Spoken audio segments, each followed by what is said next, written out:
largest trash garbage producing event in the city. How will you help me? Could you repeat the question? I mean, is it... I would like to green Pride 2011, the largest trash garbage producing event in the city. How will you help me?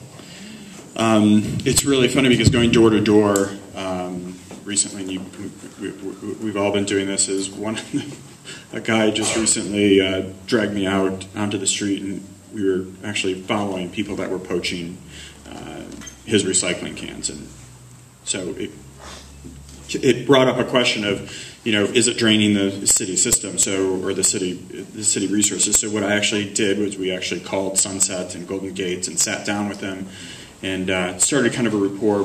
It was a simple question of, does this cost the city something? But the leaders at Golden Gate and Sunset, we've actually become friends with now, and I would probably start there. I would support something like that, but I think you got to start at the top at some of these organizations, and I think, yeah.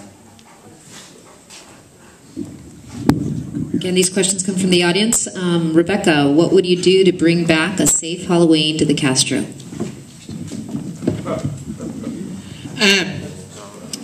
So one of the things that I learned from Pink Saturday was that the gang task force was not intimately involved in the safety conversations around Pink Saturday.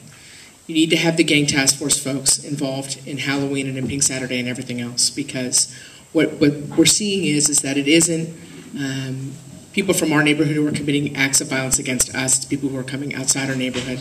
Unfortunately, those people have been gang related for the last 2 or 3 incidents. So number one, you got to have the gang task force folks at the doors, because these folks are trained and they know it's only about 200 people that they need to know their faces. That's the first thing I do. The second thing I do is work with juvenile probation and adult probation, which is something they did for Halloween, but they didn't do for Pink Saturday. And you need to make sure that everyone who's on probation, be it felony or misdemeanor, knows that they need to stay out of the Castro that night. And if they are in the Castro that night, and if they're found to be out of compliance with their probation, that there are going to be consequences to pay. And you know that I'll be first on the phone with my colleagues in the DA's office, making sure that those motions to revoke have some teeth to them.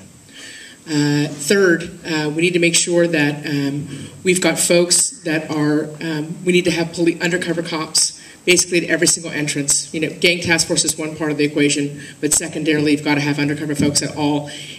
And I love my police officers, sisters and brethren, but they really need to be, standing at the door looking at folks and checking people out and making sure that they are not just hanging out and taking pictures, because I've seen some of my friends doing that, and I've always given them a hard time. Those are some of the things I do. You need to have everybody at the table. And we need to have an open process about both Halloween and Pink Saturday. And I don't mean to lump them together, but I think the issues of violence come across in both events. And so you need to make sure that you've got neighborhood participation, police participation, merchant participation, because I know that the merchants are really stressed out about their businesses and what happens to their businesses, and I want to make sure that I'm doing everything I can so that they are making the money that they should be making. And that people who live in this neighborhood don't feel like they're living in a war zone, because I know every time on Halloween and on Pink Saturday, I feel like I'm living in a war zone. We can't even walk our dog until like late that night, because those of you that So that's time, Rebecca. Know why.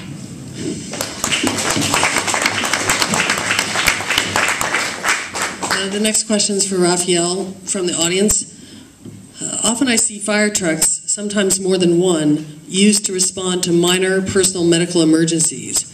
It seems to me our fire stations should be equipped with ambulances or smaller vans to respond to these cases instead of using the big trucks. What is your position on this issue?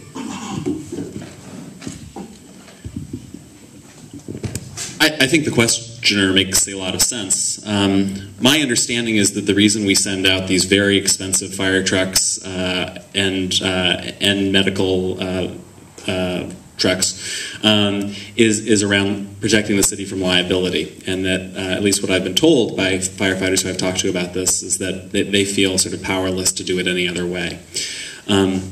I don't know whether that's true. I certainly think it's worth looking at, and I think to the extent that we can come up with other ways of diverting people away from drawing on our most expensive city services, that makes a lot of sense. So trying to find some other alternatives is a good idea.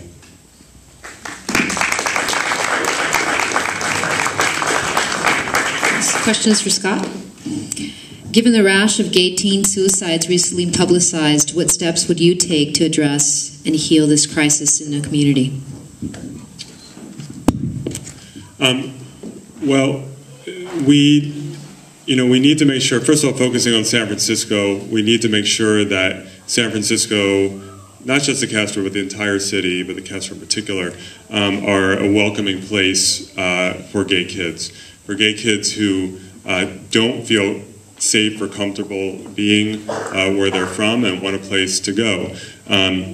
When we first started Castro Community on Patrol, one of the first things that we noticed, and we all knew this all along, but it sort of, when it really became crystal clear, is that there is really nothing for kids to do in the Castro that's not alcohol related by sneaking into a bar.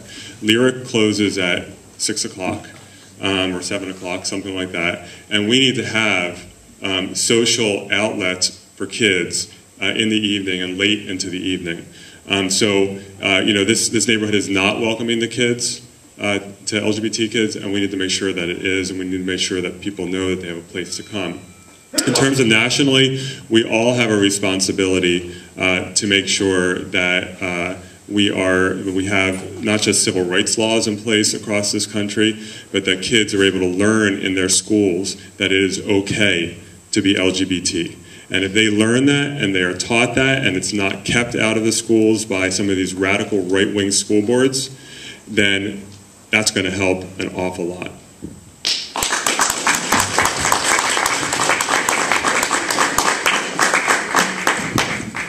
So we're in our program this evening now where you as candidates may either choose one